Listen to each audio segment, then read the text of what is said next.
Now would be a bad time to say that I'm giving up drinking, so I won't.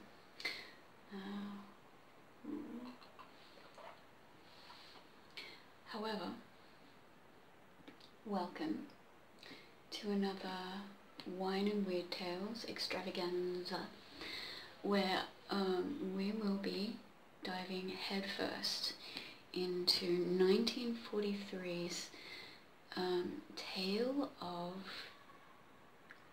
otherworldly delights. Probably not, but you know, to some extent. 1943's weird tale, The Eager Dragon, by Robert Bloch. I've read a couple of Robert Bloch stories, and you know, from what I've seen, he's a little hit and miss. But I'm hoping this one will be a hit. I'm sure it will. So, The Eager Dragon by Robert Bloch. Let's begin. I am sitting in Thin Tommy's tavern, and maybe I have a couple too many. This is quite possible because I hear customers say that even one drink of Thin Tommy's whiskey is too many. But I have maybe 5 or 6 in a row, so I get about as high as the national debt. Which is how I happened to get talking to those two strangers. They are sitting down at the other end of the bar, minding their own business, which seems to be liquor importing, if the way they spin the bottle is any indication. Each of them manages to import about 1/5 of scotch down his throat while I watch. And they do not bother with any Emily Post stuff either, such as pouring their drinks into glasses first. I guess that means they drink from the bottle. Now, I am not the type of personality who pries into other people's affairs, particularly in a place like this, where it is not safe to shake hands with strangers unless you have heavy insurance on your fingers. So after gulping my 6th antifreeze, I slide off the stool to go home. I do not intend to speak to these jerks, but one of them turns around and gabbles at me. "I beg your pardon," he says, very polite. "But you have your foot caught in a cuspidor." Is that a shoe?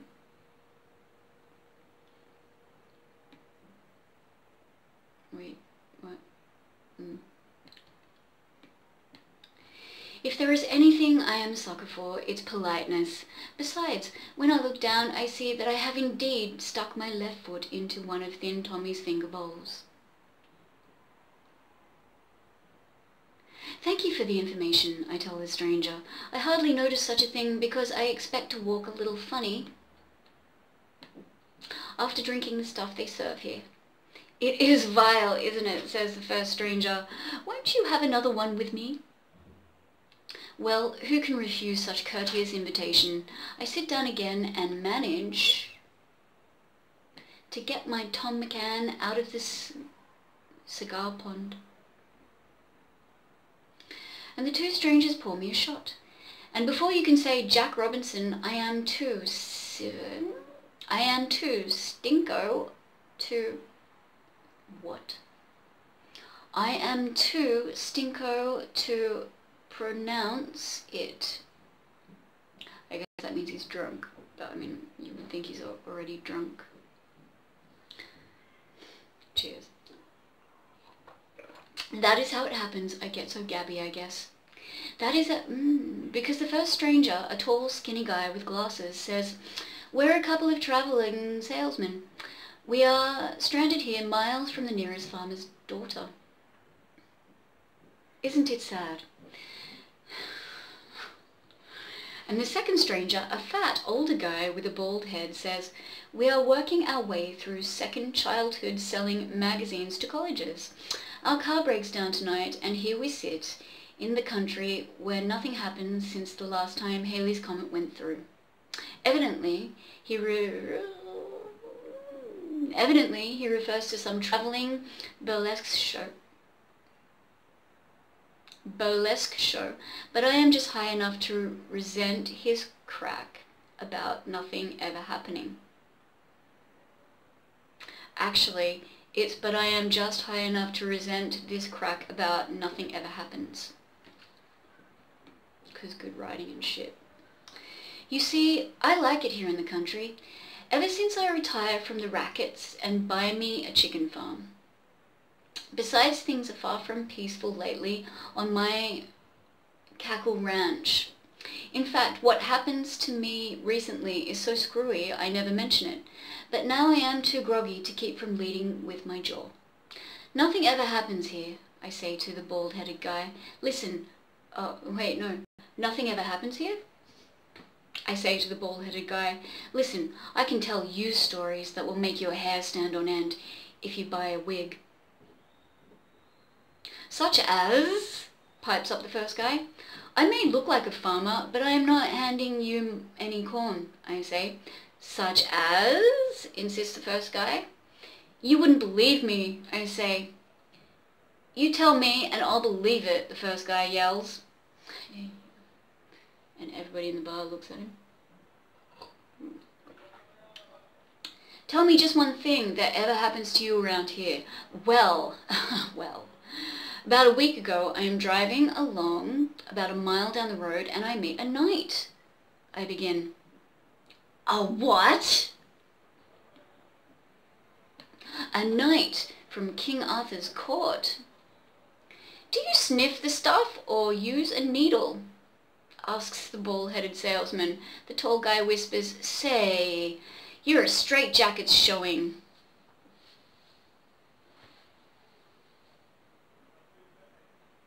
I tell you, you won't believe me. I reminded them. Go ahead, this is interesting. I meet this knight from King Arthur's court, Sir Palgin, his name is. He tells you his name, why not? Then maybe he also tells you what he's doing and how he got here. Of course, Merlin sent him. Merlin? Merlin is the boss of the Magicians' Union, I explain. He can send his boys forward and backward in time without paying cab fare. He sends Sir Palgin here on a big job, to put the snatch on a pedestal for a loving cup he calls the Holy Grail.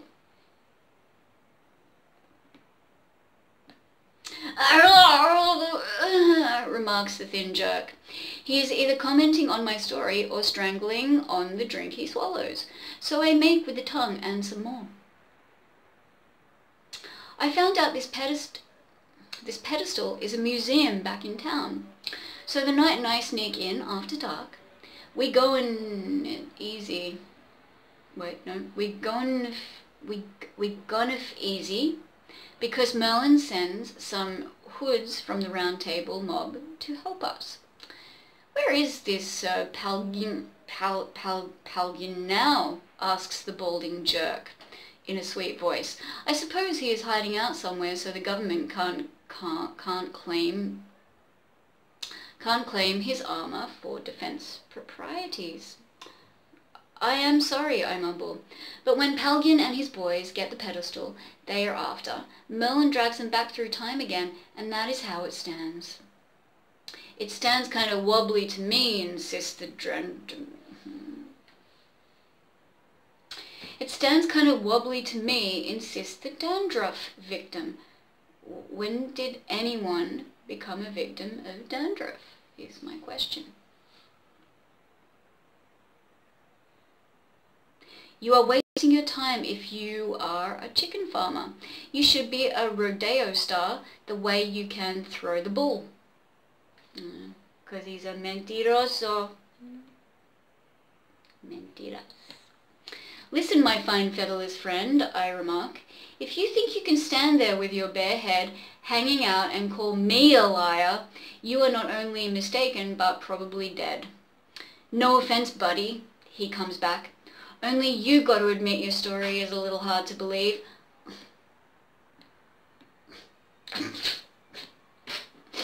I know that, and I'm willing to prove it to you, I say. It so happens that Sir Palgin leaves his glue barrel in my barn back at the farm. It is a big white nag, all covered with... It so happens that Sir Palgin leaves his glue barrel in my barn at the farm. It is a big white nag, all covered with a fancy thin blanket to keep out the flies or something. One look will tell you it isn't any fake, and I am not palming off any Derby winner on you. So I'm assuming that he's saying the night that he met in this small town of his, left a horse back at his barn before he went back to the round table with Merlin. I'm sure the story's going to pick up. I am really third-degree burned by all these insinuations. I say nothing of the dirty cracks. I really mean it now when I suggest we all three climb into my truck and ride out to the stable for a look at the horse. Fine idea, says a thin Fink with the glasses. So we all have another drink on that, and then we go outside. Man, they must be pissed. This time, I do not even notice the cuspidor on my foot until we are way up the road, which gives some idea of how Rico I am. So he is really drunk. And like, is a cuspidor? I think that's like a cigar, right? If anyone knows that, please comment below in the comments. I want to know, what's a cuspidor? Tell me. We climb into the truck and I shrug on the gas. No? We climb into the truck and I shag on the gas, and pretty soon we pull up at my poultry villa. Man, throbbing in the last one, shagging in this one. We're in it for the win. Then I help them out of the truck. Archie Biggers, that's the thin one's name, won't get out without another drink. Larry Cotton, the baldy guy, says if he has another drink, he can't get out. So I compromise and drink it for him. After that, I lead Archie and Larry right to the barn in the back of the house, which is no small job itself, the way they are walking. Now, you'll see if I'm lying or not, I say, rattling the door. The door opens without unlocking, which is funny. I step inside. I light a match. I let out a yell. Bah! Somebody stole my horse. Huh, sports Archie. I thought so. That's a horse on you, says Larry. Don't bother to lock the barn door when you go out. But it's true, I insist. The horse is right here when I leave tonight. Look, here is the hay I put on for it. I hold up the second match and show them the hay pile. Then I lay out another yap and drop to my knees. What's this? I holler, pointing to a big round white thing in the hay pile. Why, a horse egg, of course, sneers Archie. It's an egg all right, I agree, but look at the size of it. Why, it's over 3 feet long. And it is too, a big round white egg with long yellow splotches on it and a smell that is hardly grade A. Wait a minute, Archie says. He stoops down and picks up a piece of greyish paper lying next to the egg. Writing on it, he whispers, in watercolours or something. Can't make it out. Bad spelling. Give it here, I request, grabbing it politely. I am expert on spelling, particularly such spelling as those lousy kidnappers use that put the snatch on my horse. But it's not your horse. Put the snatch on? Sure, this is doubtless a ransom note from the mob stealing my nag. There is nothing I hate and detest more than a horse napper. But it turns out I am mistaken.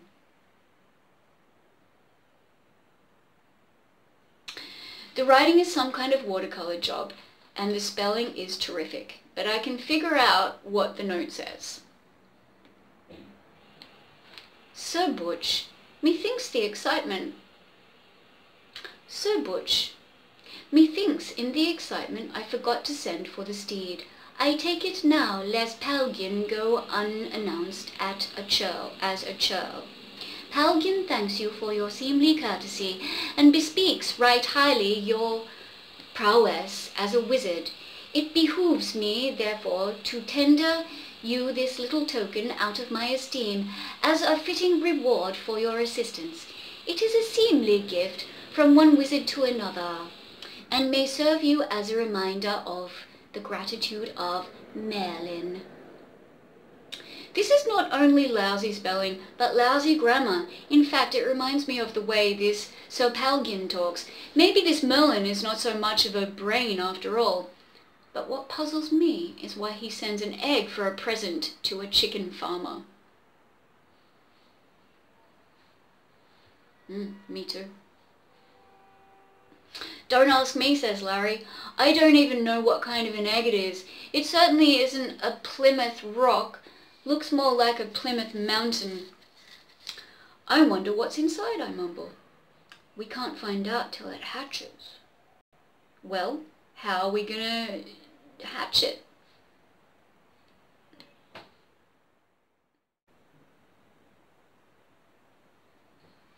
Don't ask me, Larry. I don't even know what kind of an egg it is. It certainly isn't a Plymouth Rock. Looks more like a Plymouth Mountain. I wonder what's inside, I mumbled. We can't find out till it hatches. Well, how are we going to hatch it? It's too big for a chicken to sit on. Something has to sit on it, I tell them. From the looks of it, it should hatch soon. From the smell of it, it better hatch soon, says Archie. I've got an idea, yells Larry. We aren't doing anything tonight. Let's all of us sit on it. All right. You mean we should hatch this egg? Why not? It's warm here. We have to sleep someplace, you know. We might as well curl up in the hay, sleep on the egg, and wait until it breaks open. I want to see what's coming out of here anyway. Me too. Oh my God, where am I up to? So after another drink, it doesn't sound so screwy anymore. Archie lays down on one side of me, and Larry lays down on the other side.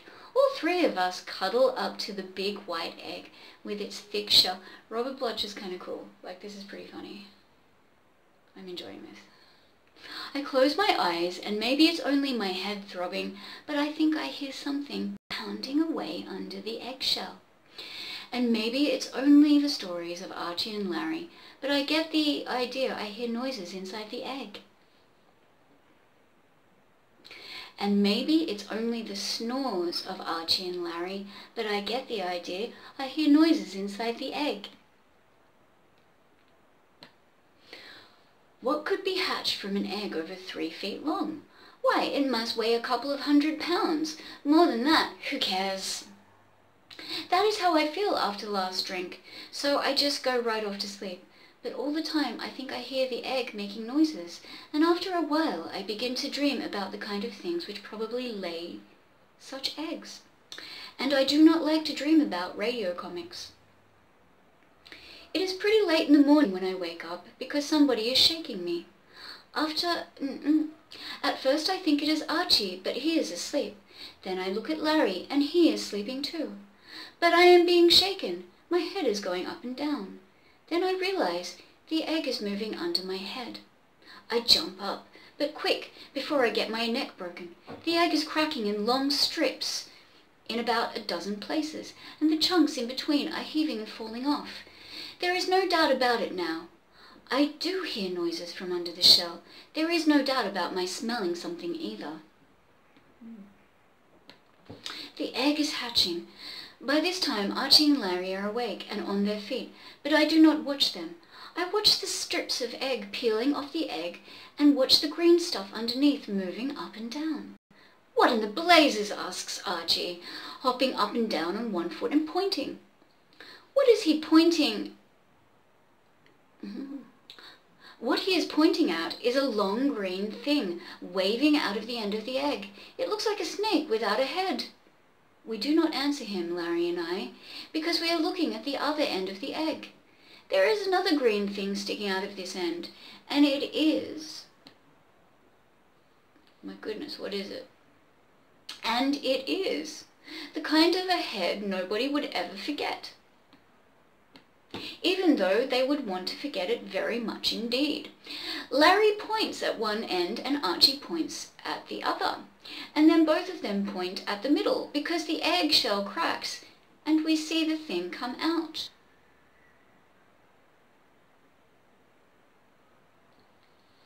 This story is interesting. I'm enjoying it. I'm assuming we all, we all know it's a dragon, as the title of the story suggests. Might leave it here, Might leave it here. Might go away. Might see how much I've already recorded. Might come back. It is past midnight. Got a big bottle of water here. Should drink it. That's good stuff. Fuck it, let's read one more bit, hey? Let's go for gold. It is about 8 feet long and 4 feet high. And how it manages to curl up in a 3-foot egg, I don't know. But then there are a lot of things I don't know about it, and I have a bunch I do not greatly care to find out. What it looks like and what it smells like is enough to hold me for a long, long time. Thin Tommy should tell me, I say.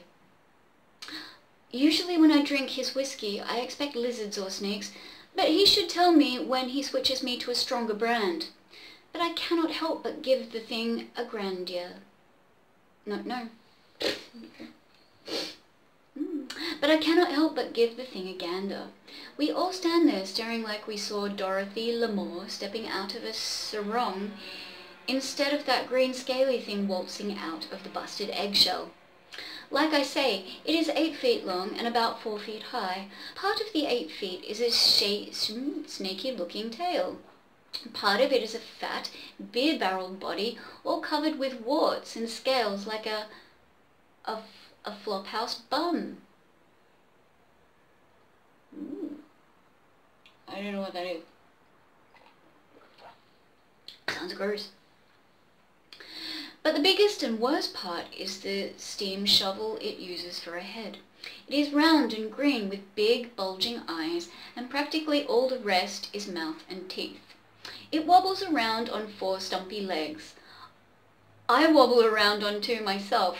For some reason I get the impression that this thing is slightly repulsive.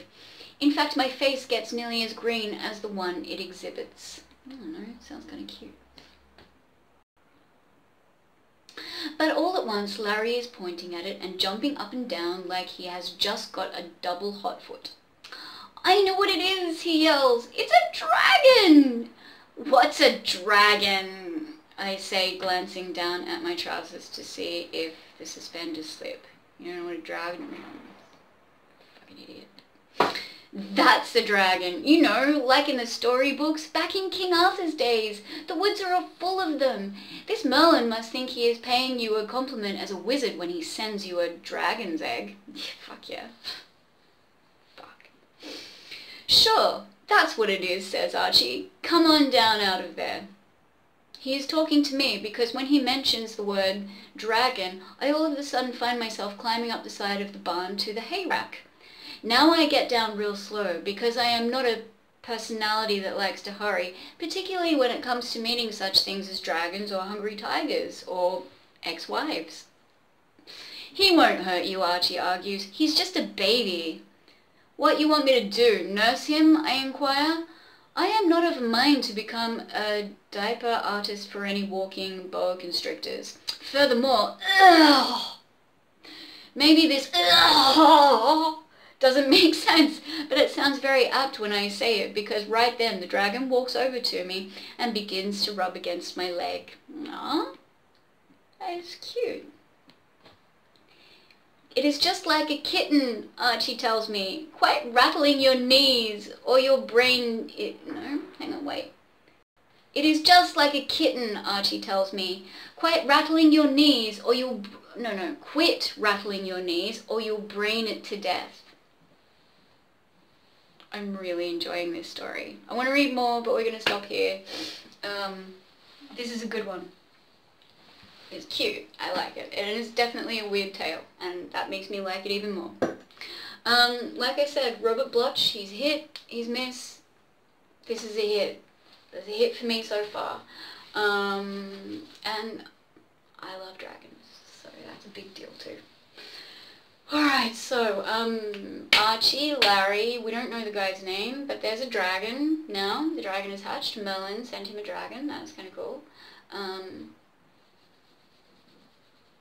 Is this their drunken imagination? Is this a collective drunken imagination? We don't know. I hope not. I doubt it. So, either way, it's good. So as you can maybe hear in the background, it's kind of died off now. But there's been a lot of bang, bang, bang, because it's muscletard, and I think that's how you pronounce it. No, it is embarrassing if it's not. Which is this bangers thing that happens once, well, and by once a year I mean for like about, you know, a month, 2 months straight. Starting now. Sometimes it goes till 4 in the morning, which is, that's okay, that's whatever. But it becomes very high noon, Wild West out there. So if you've been hearing some banging, that's what that is. We have fun. We have fun in this city. It's good. And it's leading up to...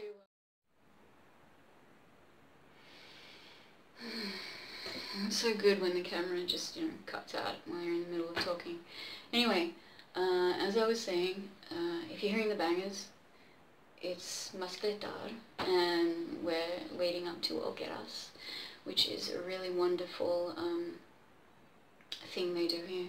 It's bonfires, but what they do is they build enormous painted statues out of flammable materials, and one night they burn them all. But it's fantastic. I'll be going around the city and I'll be taking lots of pictures of them and posting them for all the world to see, as I do each year since moving here. So it's really great. We actually have one on my street. There'll be one. Each district has one. It's really good stuff. So looking forward to that. I love this story, like I just said. I can't wait to read you more. I'll probably do that tomorrow night.